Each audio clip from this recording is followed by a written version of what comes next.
All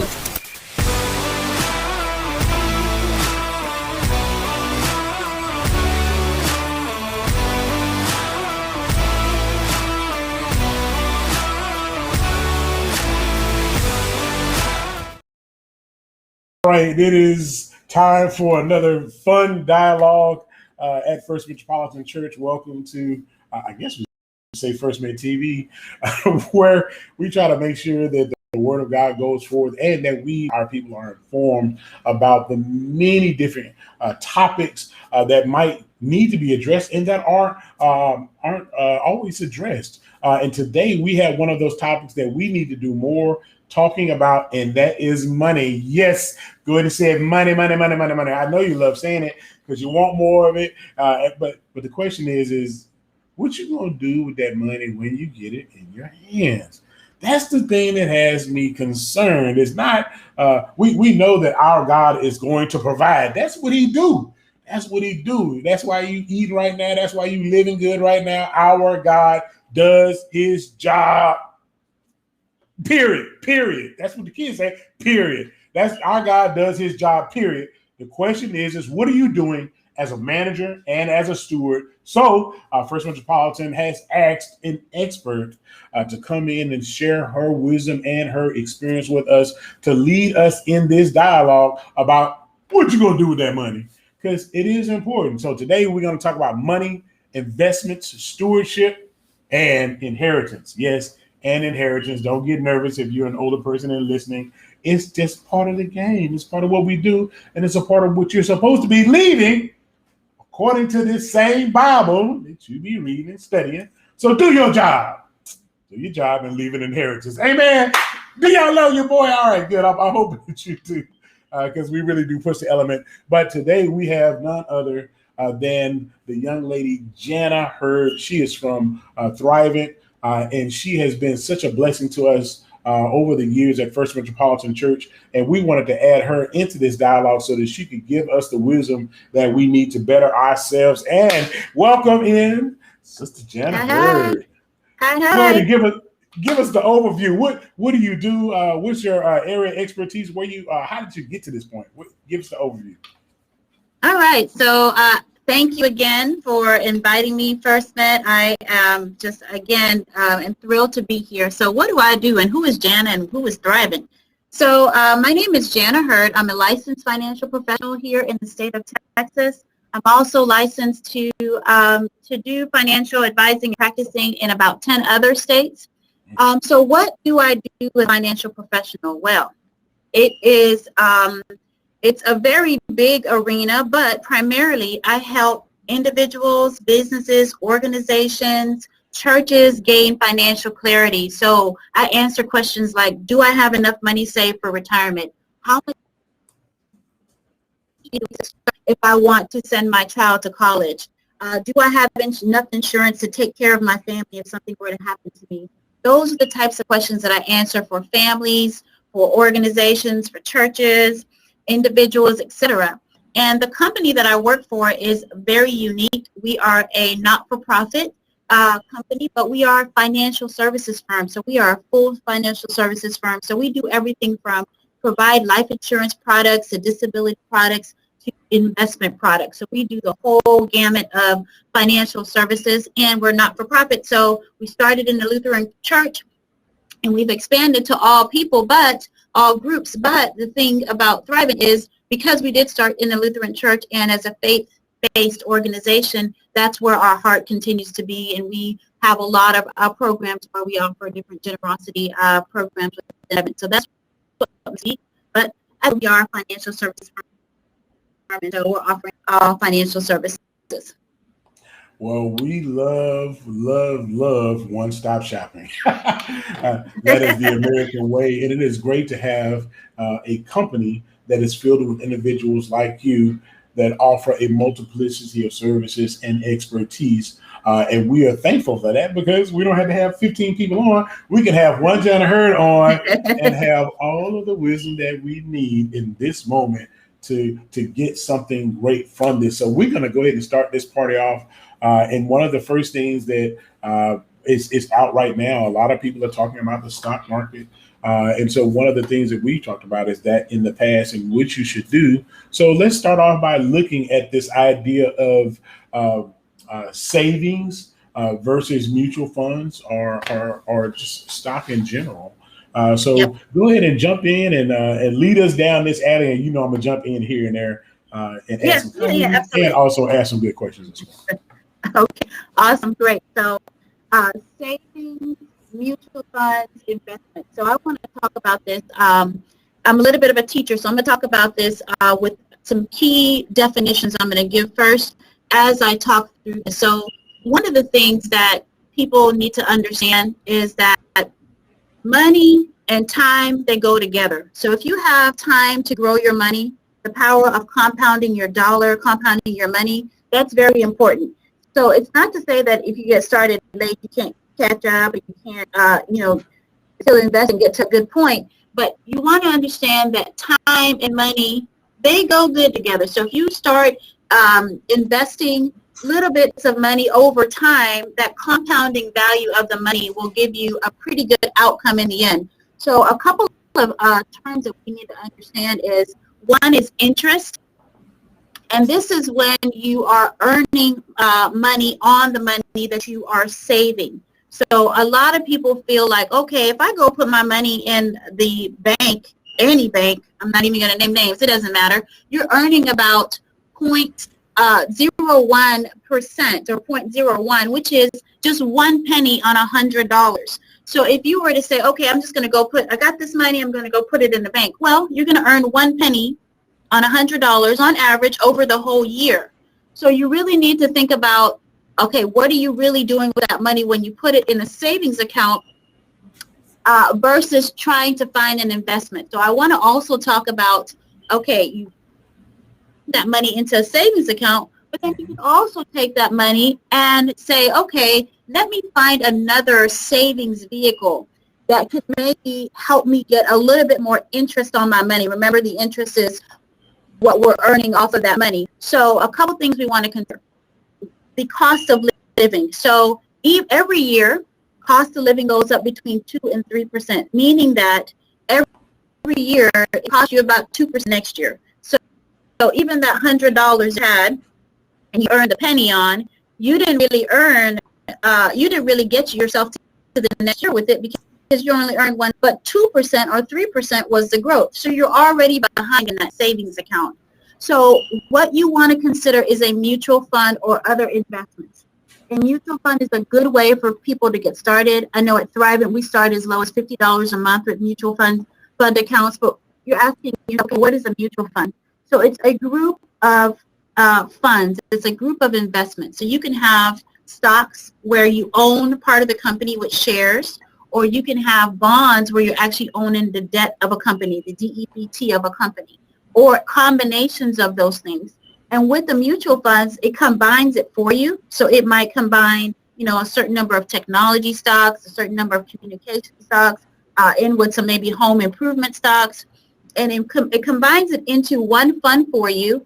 And then through that combination, it then invests in the market. And when you're doing that, it gives you diversification. So you're not putting all your money into technology or all your money in communications. So it gives you balance, and then you're able to invest in that big grouping and get some more off of your money versus just going into a savings account where you're really not even keeping up with the cost of inflation in that savings account. So it just gives you options.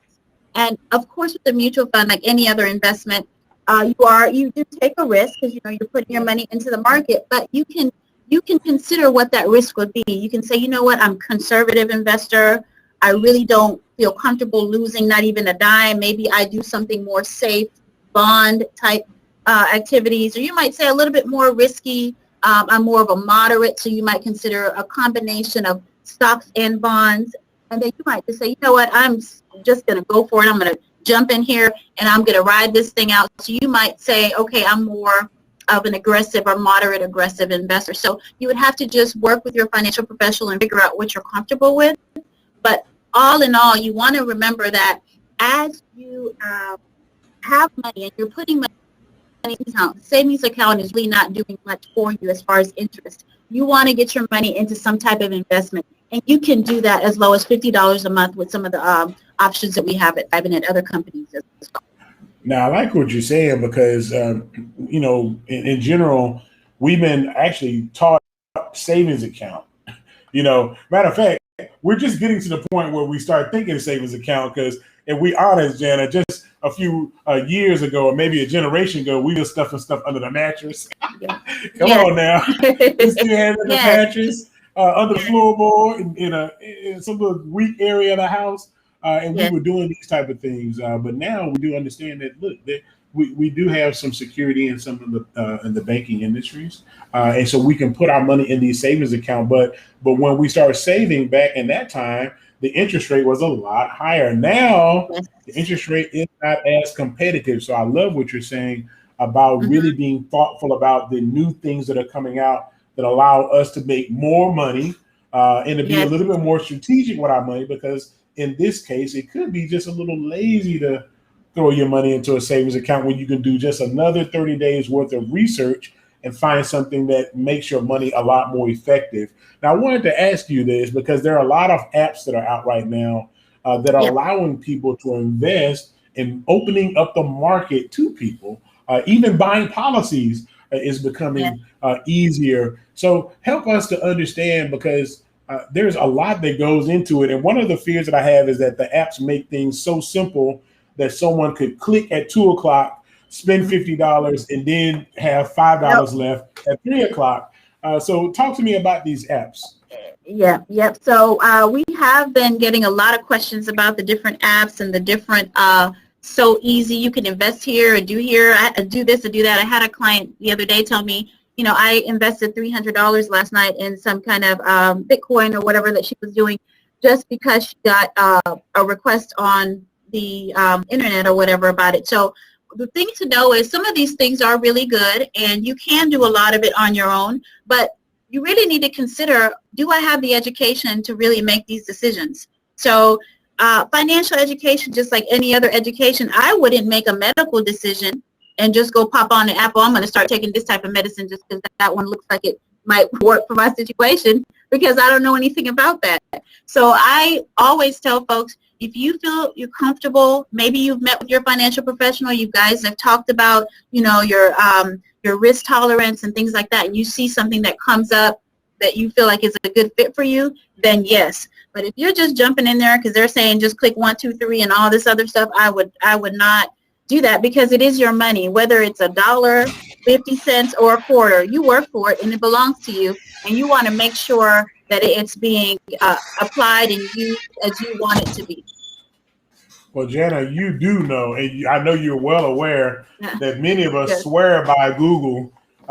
So we self-diagnose ourselves and we buy Yes. over-the-counter stuff and try to figure out a way to fix our ailments. And that's kind of the way that we are Yes. going, and Yes. where there might be some benefit to knowing some things in advance. Sometimes it can make things seem so easy or so effortless that you can kind of have a false sense of security with those type Yes. of things. And one of the things that I love about having a professional is that you have someone that is a lot more attentive to it. So when you're dealing with the day's business, that you don't have to worry about watching trends and all of these things, because if something does happen and the bottom falls out, you have someone that can make a phone call and make that transition. Yes. So before we move to the next topic, can you talk about how you work with clients? The attentiveness. Are you doing a lot of emails or phone calls or even streams like this? What are you doing? Yes. So each one of my clients are different. Of course, I work with, businesses, organizations, churches, individuals, families. So everybody has their own kind of needs. But I like to meet with my clients at least, depending on their needs, quarterly, sometimes semi-annually, sometimes annually. I do have some clients I meet with monthly. So it just depends on what we have going on with your plan. So if you're, let's say, for example, about to retire and we're getting close, we might meet more often to kind of talk about, the plans we put in place to make sure that what we've done is working for you. So I like to meet with my clients as possible, depending on their schedules and what they have are, so that we're making sure that we're tracking to those goals. And they're doing their part, whatever it may be. It's to put a budget together or to get statements over to me so we can look at how the infants are doing, different things like that. But definitely touching base with folks, I would say quarterly, semi-annually, or annually, depending on where they are with their goals and how we've met the goals to date, you know. Now, some of my Yeah. people, I got to nudge them a little bit more than others. So I might call those folks and email them, you know, just depending on how they respond. Amen. Remember, Jesus was long suffering, so Yes, be yes, patient. yes. Look at Yes. one of the things I was going to say about that is it's kind of the way of the world is that we do like a sense of immediacy, and there's something that feels very comforting about being able to look at something literally right there before your eyes. Yeah. But sometimes that can be unnerving, especially if you see something dropping. Yep. Because I was riding in the car and the market is down 300 points. I'm like, oh Lord, we need to get out. Yep. Pick that phone, hit the advisor, and they're like, nah, Yep. bro, relax. Yes. Okay. But you can also pull yourself out too early from something because you're not educated enough to understand trends and how things flow. And Yep. so I thank God that you guys are also an entity that also tries to educate your Mm-hmm. clients as well. Yes. And so thank God for all of the seminars that you guys do and the pamphlets that Mm-hmm. you pass out to make sure that people can be informed themselves and have a good conversation when it is that time. Now, we did talk about the start off mutual funds versus savings. So in this, you're leaning towards? Definitely mutual fund. Got to do the mutual fund.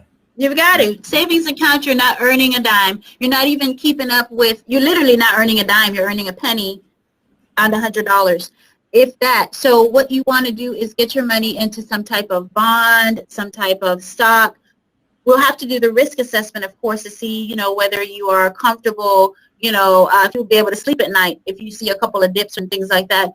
But you want to get your money in something to at least keep up with the cost of inflation and as time goes, because in a savings account, you don't even keep up. You bought bread this year for $1. It's not going to be $1 next year. So you need to make yourself to where you're keeping up with at least the cost of inflation. And if you're comfortable saying, you know, I have $50 in my account, I want to keep, you know, 25 to where I can always get it right there in my savings, and I'll put the other 25 or 50 or whatever in a mutual fund where I can still get it in 2 days, but at least it's attempting to keep up with the cost of inflation. Gotcha. Now, before we move on to this and go ahead and start talking about the benefit of stewardship, I did want you to talk about starting early, because this stream is really for young adults. That's my aim with this stream. And one of the things that you talked about was compound interest. Please tell people why they should start right now, because everybody's trying to live their best life. Everybody trying to live a boss right now while they're 20, spending all this money, and then they're going to be in Walmart. And I love me some Wally World, but at 75, I don't want to work there. I want to shop there. Exactly. So the power of compounding, people. I don't know how much more I can emphasize this, jump up and down, do whatever I need to do here, but we must understand, especially in our community, that we have to start saving money as soon as possible. It doesn't have to be a lot of money. You could say, I'm going to put back $50 a month, $10 a month, whatever you're comfortable with. But over time, money grows with time, and you have to put it in there so you have the time for that growth. There are tons of calculators on the internet that you can pull up and that will show you how compounding works. But if you would just pull up one of those calculators, you'll be able to see, and I'm just going to give you guys an example here. And let's say I put in $100, and I'm just going to do this real quick right here, and I'm earning, let's say, 8%. So you're more of a moderate to aggressive investor there. 8%, and you do that for, let's say you do that for 5 years, okay? That's $146.93.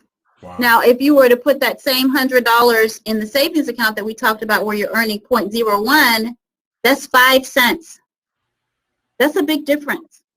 Yeah, I was looking at that because I was sitting through a seminar, just literally on Monday. Mm-hmm. And one of the ways the opening of the seminar was how do banks make money? And they were Mm-hmm. showing how they make money on the interest of the loans that they Your get from interest, your money. your Yeah. money. So they take your money, they loan it to other people and Yes. make interest off of that. And then they loan you back a portion of your money. And then you And pay they might them loan it interest. to you. This is the thing. They loan you your own money and make the interest off of it. And you're Yeah. not earning anything. And you not earning a dime. And where do It's, you think their money is? In the yeah. funds that we just talked The about. funds, yeah. And they don't care that they're giving you that 1% because they're Yeah. making 15 to 20% on your money.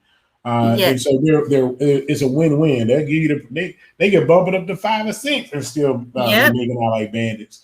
And so that's one of the things that we have to understand is that yes, the savings accounts are great, good. If you're using a savings account, kudos to you. But there are some other things that you can do that can earn and make your money work a lot more greater for you. It just takes a little bit more investment. Building a relationship with an expert that can help you. It may cost you a little bit of money here and there, but at the same token, when you see what you're getting from it, it's going to far outweigh the investment that you did. You do everything else to invest, right? When I buy a Yep. car, I take a mechanic with me and I pay him $50 and I let him kick it. Right. And sometimes there's still some stuff wrong with it, but there's a lot more safety and security in having him kick it than it is me kick it because I'm not an expert. Right. And so sometimes you have to do these things to make sure that you're making a solid decision and a solid investment. Yep. And one thing I want to mention to you, Pastor Johnny, is that the amount that you can get started with, this is where people always say, oh,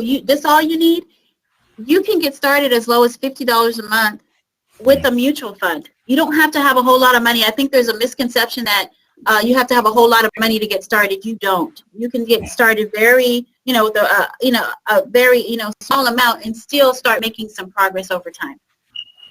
Excellent, excellent. Now, the next thing I want us to jump into is we think that peace comes with making more money. And I'm just convinced that when we look at God's word, he talks so much about stewardship. So let's take a couple of minutes to jump into this thing and talk about how stewardship brings you peace. Mm-hmm. Mm-hmm. How does stewardship bring you peace? So absolutely, I'm a Jesus girl, so I know that, I know that, everything that we have is from God in the first place. Everything we have is from God, and everything that all of our promotion comes from God, all of our resources come from God, even the ability to, go to work, the strength that we have is from God. So when you recognize that, okay, I not only am I thankful and grateful for all that God has given me, God has also made me a manager. And in that management, I'm responsible for my family, physically, also spiritually, and also financially. I'm responsible. And so when you start taking on that, I'm responsible for this and God gave this to me so that I can be a good steward of these things, you will find that you will find so much peace in developing your budget and saying, okay, I have 10% allocated for my tithes and I have this allocated for my savings, and I know that I'm taking care of my kids with this piece of inheritance. Creating that plan gives you so much peace, even if you are to the point where, I can't, make that contribution at this point to this or to that or the other. Just the fact that you have thought it out and that at some point you're going to start moving in that direction, that just gives you so much peace. And it just confirms, hey, I'm going to do, God, you're going to bless me, and I'm going to do the right thing with the money that you've given me. And that includes not only being a good steward now for my family, saving for the future, giving to my church, and just building my legacy. And so financial planning is the piece that I think that the piece that gives us the peace, right? So that is the piece that gives us the PEACE, of it, just having that plan and knowing that we are moving in the direction that God will want us to with our finances, because it's so much more than our money. really and truly that the finances, especially when you get to your inheritance, that's your last love letter to your family. I've given you this, whatever that amount you allocate for their final services or for their college or whatever it may be, saving for. That's the last love letter. I love you, to proceed with your life in my death. Well, Jana, honestly, most people are not leaving a love letter; they're leaving a sticky note. so, so Yes. how do we? And I want to go back into the Yes. stewardship thing, because a lot of why most of us are leaving sticky notes is because of the way we have stewarded our money. There is no inheritance to leave because we started in our 20s trying to be a baller, trying to Yep. create this image, spending money hand over fist, making $80,000 a year, but spending 120. And yes, you make a lot of Yep. money, but you're spending more than you're making. So you're not going to leave an inheritance, and you're not going to have the peace of mind that comes with planning and living inside of a budget.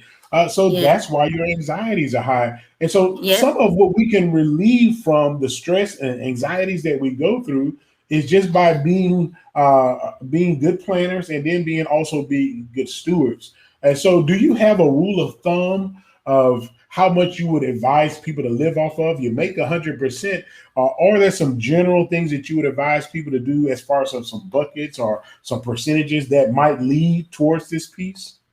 Yeah, absolutely. So, everybody's going to be a little bit different, but there are some like generic, pieces that we can put around it. So, if you are a, Christ follower, you go into church, I always recommend people do at least 10% just for your tithes, and then you might want to do an offering on top of that. So at least 10% of your money, it's not yours, okay? Just put that to the side.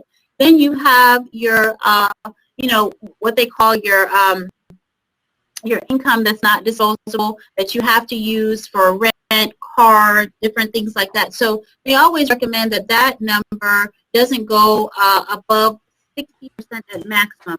So if you're going over that for, food, car, mortgage, or rent, things like that, you're going over 60%, then you need to take another look at that to see, where you are with that. But typically, you want to have about 10% going to your church, at least for your tithes at minimum. Then you want to also have savings, at least another 10 or so percent going to your savings.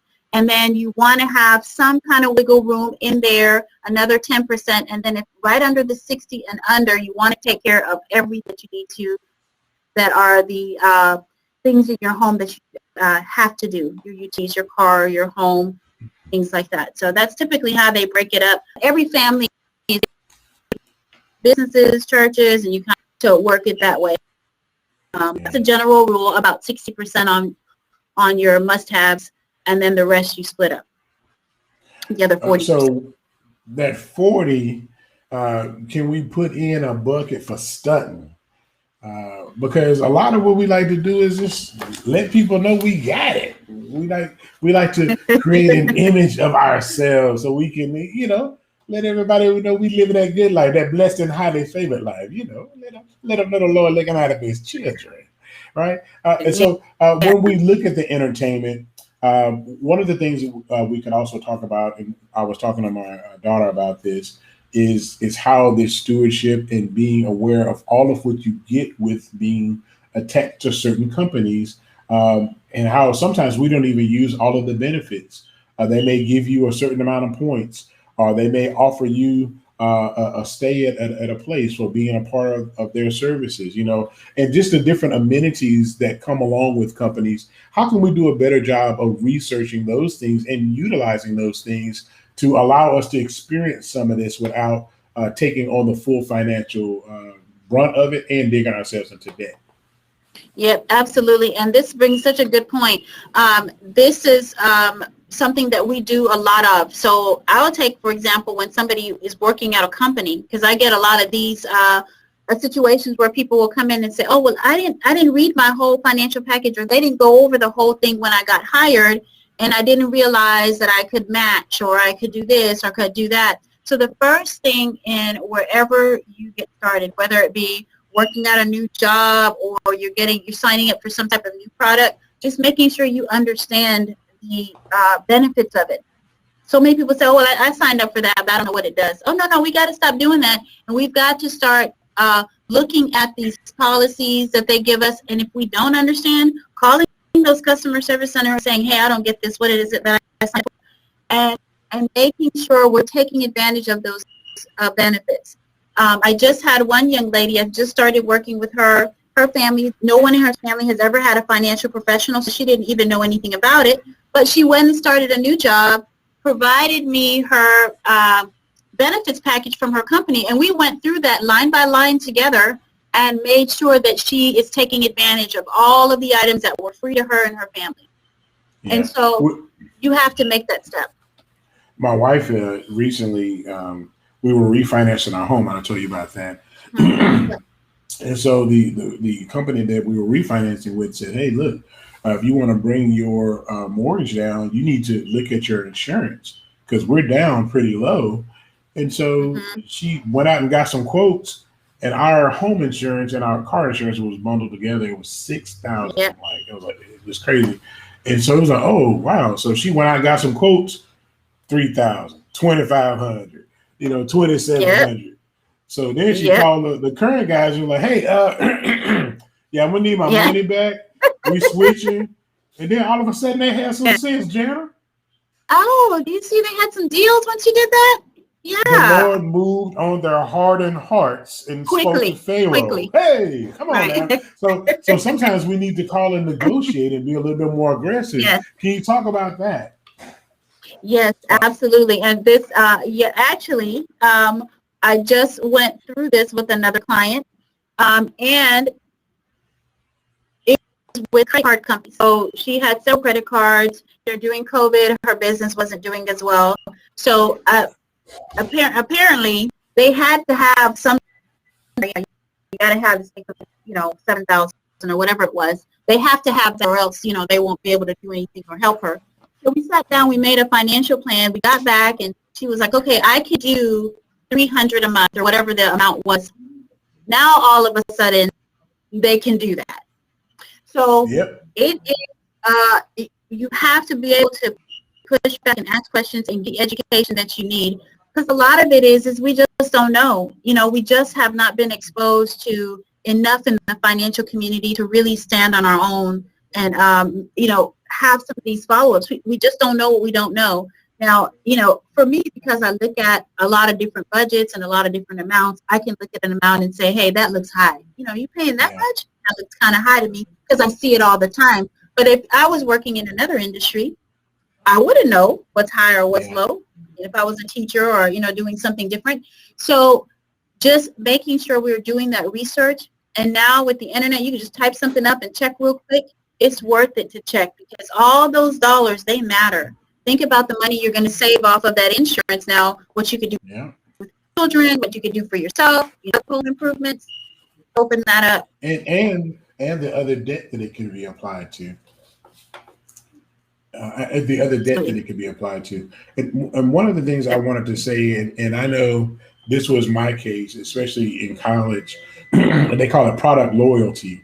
And I had the first credit card that I got when I was in high school going to college, and the interest rate was just ridiculous compared to what was out there. But I would not switch or use any other credit card because that was my baby. We had been through some wars together, some storms together. She had bought me hot dogs and chips and Slurpees.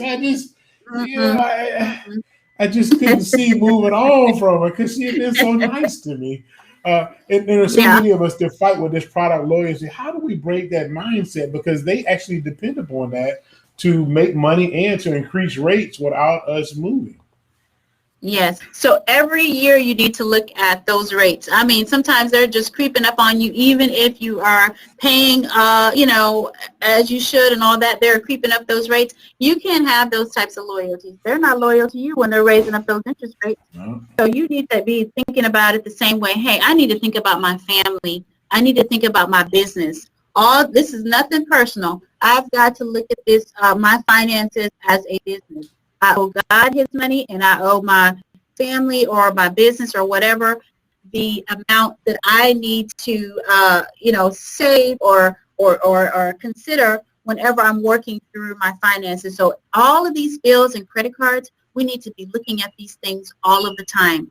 And if you're not getting a paper bill, make sure you're going online and getting online access and taking a look. They'll just start creeping up on you. You gave the example of your mortgage insurance. Some of these things, they just creep up over time. So you may not have started with that amount. Yep. You with a different amount. And then because you said, oh, they're doing the right thing. Oh, it's a big name company. It's all safe. Yeah, you just keep renewing. No, they're attacking while you're not looking. And out of order with it. So they can do that. So you need to make sure you're taking at least every year, going back to what we talked about, sitting down and doing a review of your finances. And if you're just getting started with a brand new baby plan, you need to be looking at it even more than just every year. You need to look at it every 6 months, every 3 months, sometimes every month, depending on where you are. Well, thank you for that. Y'all heard it. Y'all hear it. Jana heard it saying, these banks ain't loyal. These banks ain't loyal. Isn't that a song? Loyal. Yes, it is. They ain't loyal. It's on my phone now. It's called These Banks Ain't Loyal. That's it. These banks ain't loyal. So look, what inspired me to reach out to you again? I had a conversation with one of my daughters, and she was getting ready to come into some money via form of inheritance. A lot of the times we talk about leaving an inheritance. Parents, grandparents, leave an inheritance. And yes, but the Bible also says a fool that his money will soon part. So I thought we should talk about inheritance because there are going to be some that come into 10, 20, 50,000, 100, maybe even a house and maybe not know what to do with it. Don't even understand they're going to be taxes due. They may get a car. They may even get a business and have no business being in business, but have a business to be able to run. So let's talk about this inheritance, putting yourself in position. What type of research? Yep. What should you do specifically with that money once you get it in your hands? Because, we want to stunt. Yeah, so stunt. This is not the time for stunt when you get the cash. That's a song too. That's number 2 on the playlist. Okay, the first one, the bank saying. First one is the bank's not loyal. The second one, it's not the time for stunting. So what you want to do whenever you get any kind of lump sum, okay?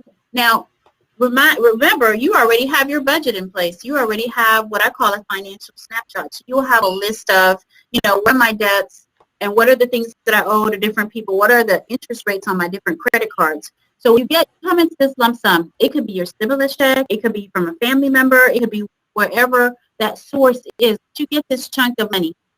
All right. So you want to consider is some debt that I'm paying? Is it a big credit card? Is it something that I'm paying that I can either knock out, I can refinance, I can, get a better rate knowing that I have some collateral now? So you want to look at what do I owe people? How can I get out of that first?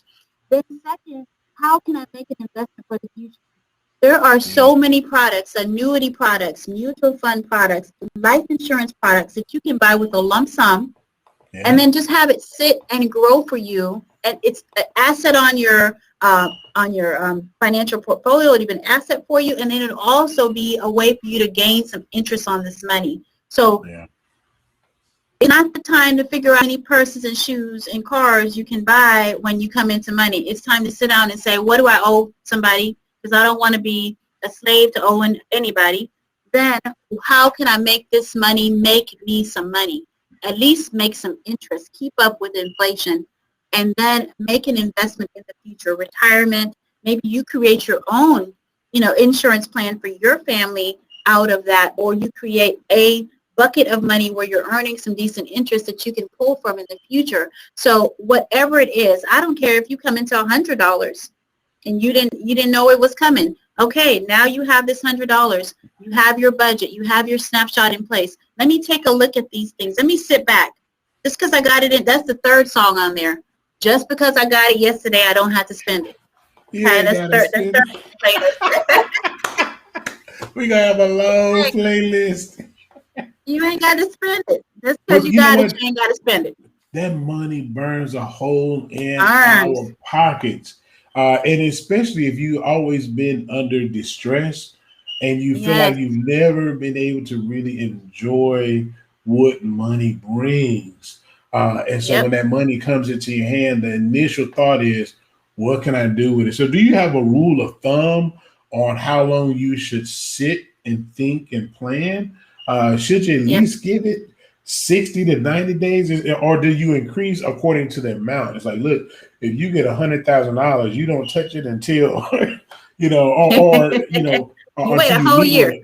Yeah, you got to have some kind of thing because Mhm. we have this concept of liquidating, to when it gets in our hands, it's gone before we even have been very thoughtful about it, and don't Yes. understand really how we can reset ourselves. And then the first one that we did, I was telling a story about a gentleman that came to our church who talked about an Asian family that had this concept of taking risk. They were taking all these risks because they understood that once this life insurance policy came, that the split between the four of the children, they would all get $250,000. So they would be able to reset themselves and to Right. cover the risk that they took or to advance themselves and improve upon the things that they had built. And so, talk about how that insurance can be the thing that serves as the vehicle that covers previous sin or Yes. addresses future sin. Absolutely. The absolute best way to build wealth is life insurance. Life insurance is paid to your beneficiaries tax-free. It's also a mechanism to build cash value and an asset, have an additional asset, just like you would have, a mortgage or a home. This life insurance also serves as an asset for you. So I can't say enough about life insurance because I've seen it. Last year, I had two clients pass away from COVID. One client had life insurance for her son, who is in high school right now, and the money that she left him, by the time he graduates, he's going to be a millionaire. Wow. Reinvesting that money. And then I had another family, a family of color, who had not purchased the insurance when we talked about it. And I called them numerous times to set up an appointment to talk about the insurance and what I had, explained to them. They never went through with it, and the mom ended up passing away without insurance. And so we ended up pulling together to help pay for the nation. So you can have two different stories. You decide what the story is going to be. But once you do get this life insurance money, it passes tax-free. It's the only way to really truly build wealth quickly in America. Even if you were to double compound your money, triple compound your money, you're not going to get, let's say you have $1 million policy and you are, in your 20s or 30s when you open that up, you may pay, $40, $50 a month for that policy. Nowhere else can you pay $40 and get $1 million. It's just not going to happen. Insurance is the tool, the mechanism that's going to drive you in that way. And to your point, it could cover, it could pay up debt for people that need to pay their cars or homes, schools, loans, whatever it may be, and then turn around and still have some change to do some investment. But the one thing I always tell people, if you have a plan, it doesn't matter, like, for example, if you walk outside right now, you get $1 million. If you have a plan, you go back to your plan. What did I say I was going to do with my money? And that's what you do first, because that means that's what you have put thought into. You may have prayed about it, thought about it, talked to your spouse about it. You go back to your plan. Now, when you don't have a plan and you come into a chunk of money, that's where a lot of times you see people just go wild because maybe they haven't had a whole lot of money or they've been struggling and they're like, okay, now I'm going to go do this, I'm going to go do that. And then next thing you know, they're broke. So whenever you come into a chunk of money, if you have a plan, go back to your plan and say, okay, what did I say I was going to do? How much does that car cost or the house cost, and what can I do there? And then if you don't have, a plan like that in place, I would say before you spend a dime, sit down and make one. What is my plan? What is it that I want to do? Do I want to start putting $10 back now so that my, 2 or 3-year-old can have X, Y dollars, at college time in 18 years? And You could get with take a somebody portion and of that. figure out how to You do could take that. a portion of that policy. If you had a $100,000 policy, you could say, "Look, I'm gonna take out a policy on myself, and I'm gonna take $10,000 from this policy to make sure that I have enough payments for that policy for the next Yes. 5 or 6 years. I mean, there's some strategies that we could use to keep the It wealth gets going. better than that. You can take the interest off. So I gave the example of the mom. She was only 47. She passed away. Her son can take the interest off of that policy and pay for his policy and pay for other things. So he never comes out of anything out of his pocket. Wow. Yes, it's awful that he's lost his mom and all that kind of stuff, but she has given him a future that, you can't, it's not going to be, that's not irreplaceable right there, especially you're in the 9th grade. By the time you graduate, you're going to be a millionaire, Yeah. I mean, this is amazing, and it's through the life insurance product that you're able to have that type of flexibility for your family, and you're able to invest in them. And like I said, the last love note, I love you, and here's what I did. I sacrificed, was it $10 a month or $15, whatever it may have been, so that you could have this when I'm not here. And so, yeah, that's really the quickest way. But back to something else that you said earlier that I thought was so good. Whenever we are in that position, I haven't had any money. I've been trying, and now I get this chunk of money, and I want to show everybody that I have money. I want to buy this purse or this car or whatever, just to show that on the outside that I am doing well. You do that and you still don't feel good because you have not done what you really should have done. So even though on the outside you may look one way, that inside is still not right. Yeah. So part of your creating your financial plan is you're going to figure out the things on the inside of you. What are some of those goals? What are some of those family needs? What are some of those spiritual needs that I need to take care of? I just don't want to look pretty on the outside. I want to look pretty on the inside too. And I'm using the funds that I get to get me to that point. Yeah, I love that because all of these things are working together. When we talked about the mutual funds and the savings, and then we talked about the stewardship and how that brings peace, and now we're talking about the inheritance that could come to you. And if you've done these other things proper, then the inheritance will add to you. And like you said, there's so many words that most of the times the inheritance is a saving agent. We've done a bad job managing our money. We overextended ourselves. And now we looking at grandma saying, all right, 7, come on, 7. And it's like, no. That's foolishness. Like, look, if you will manage what you have properly, you can properly enjoy her life and the things that she or he leaves to you, then they will add into you. They're not saving you. They're adding to you. They're extending their legacy through you. And that comes through proper management. And then the other thing is there are some things that we will be able to take advantage of, some investments, some property, some businesses that are for sale that we could buy with this money that's coming in. But because of the way we've managed other things, we're not even going to be able to take advantage of those opportunities.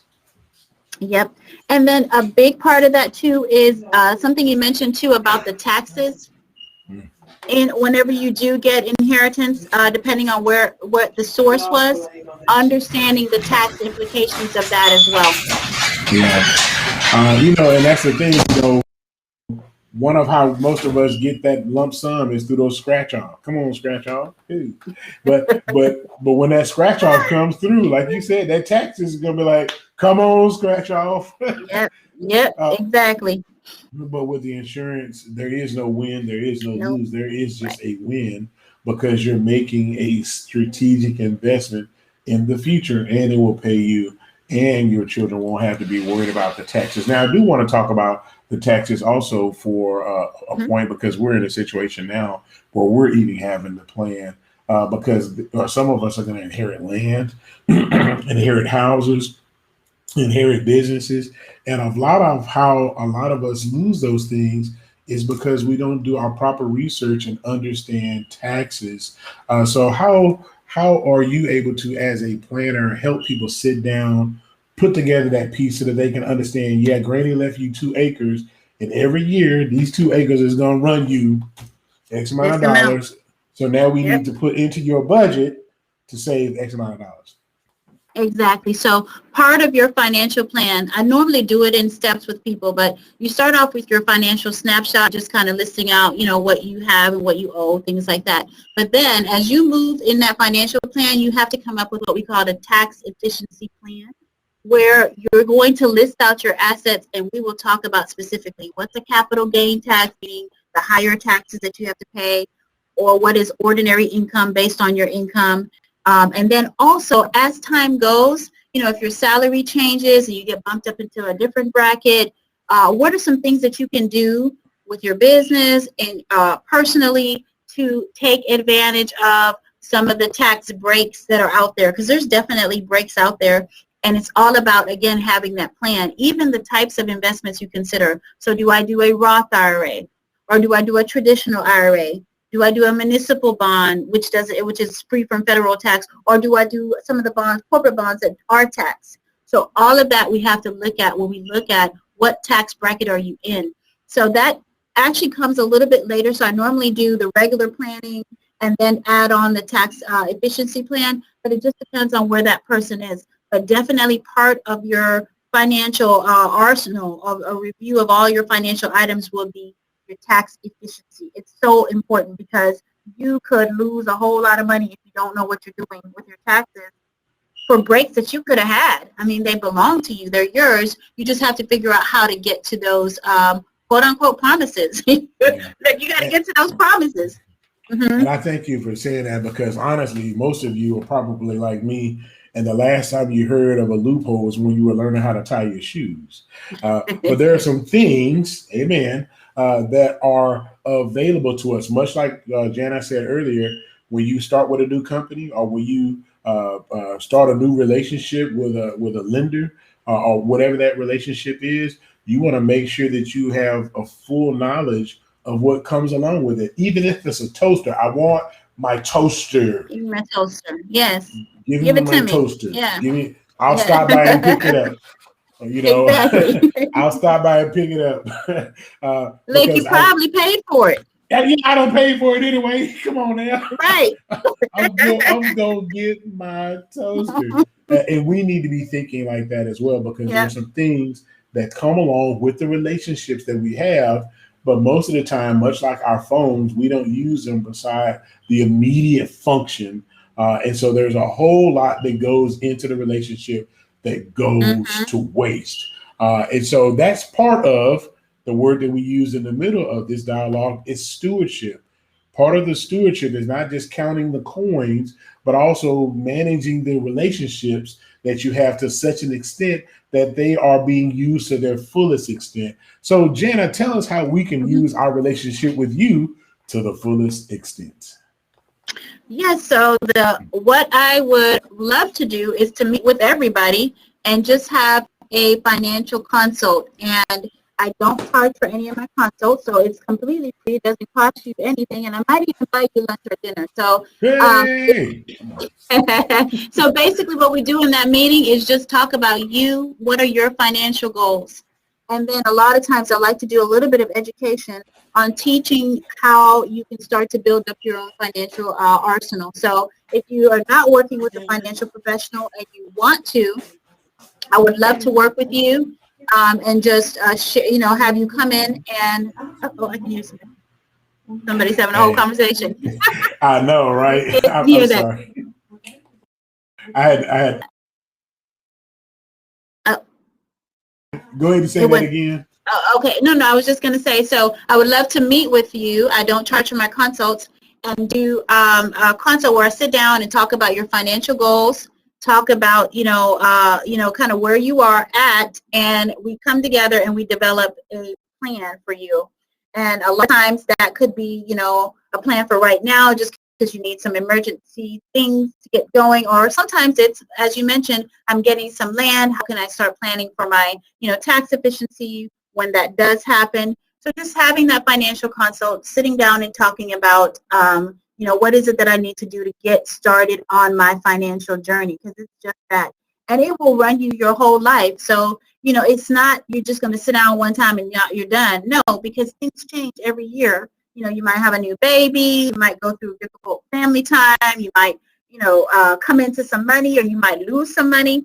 So things are changing all the time. So once you develop that relationship with your financial professional, you want to meet with them as often as you can and just make sure that you are still on track. If those goals were, college savings for your 2-year-old, or if you have a grandchild, you said, I want to make sure that I'm able to help their parents with XYZ, or if I have a church and I want to make sure that my church leaders get XYZ, creating that plan and then working through till you get to that plan, being able to say, yep, we've got that done, check. Now let's move on to the next goal, check, and keep going over time until we complete your entire financial plan, which will go forever, as I mentioned, till you die, really, because you go from, your retirement savings to maybe grandkids, and then you go into a death claim. You pass away, and then those proceeds go to your family members, and then we or me or whoever could talk to them about, okay, now what's next? Grandpa, granddad, grandma did this. What do you want to do for your legacy? So just that financial journey, starting that off and meeting with me or someone else to do that. Well, thank you for all of the information that you've given us. I do want to let you know that we will not be adding any more children. Just so that you know that. Yeah, you mentioned that. I was like, the devil is a lamb. Whoa, hey. Start talking to tongues over here. Start rebuking that boy. Like, you didn't give that to us. Say she's not a prophet. No. Oh Lord, that got me right there. So, man, I don't get no respect around her. Unexpected children happen. Unexpected. We don't want none of them either. Try to keep my house together. Harpo, who did? Like, oh Lord, that got me in trouble. Now we try to keep this thing together. Hey, look here. I hope that you've enjoyed our time together, spending time with great people like Sister Jana Hurd, who have a gift and an expertise and an anointing over their life to do some really, really outstanding things. And those things are available to you. Give us your contact info before we drop off, because we're right at that line. Yep, absolutely. So my email address is janna.hurd@thrivent, thrivent.com, janna.hurd@thrivent.com. My office is right in the Greenspoint area. It is about 10 minutes from the airport, right off of Beltway 8. So 340 North Sam Houston Parkway is where my office is, and right in the Houston area. But I think I mentioned earlier that I'm licensed in other states as well. And so you can email me, you can come by the office, you can, however you want to get a hold of me, you can, and we can set up an appointment and go from there. But yep, Janet. Oh, thank you, Janet. I heard at thriving.com. My number is 713. What is my new number? 904-1295. Yep. 713-904-1295. All right, people, you heard it. You heard it here, and that's how you can contact Jana Hurd. And please feel free to share this video. This information needs to get out. And because she has so very, very much to offer the community. And I hope this has been something that has been life-changing for you, something that you will apply to your life. Don't just listen to it. Don't just laugh, because I'm going to give you a little something to laugh at, but really apply this to your life. Take this serious, and let's make sure that we can not just build the kingdom of God, but your personal kingdom. I want to see your personal kingdom thrive. I don't want to see the church going light years ahead because we've been managing and working according to these principles, and see you out there busted and disgusted. That's not an interest. We want you to apply these principles to your life, to be good managers and stewards, so that your family can continue to thrive and to do the things that God would desire us to be. And I'm not talking about being rich. I'm talking about being fruitful, being productive, being prosperous, not just financially, but spiritually, having the peace that surpasses all understanding. And I'm telling you, it comes with keeping your mind stayed up on him. But I'm guaranteeing you that some of that involves a little bit of stewardship.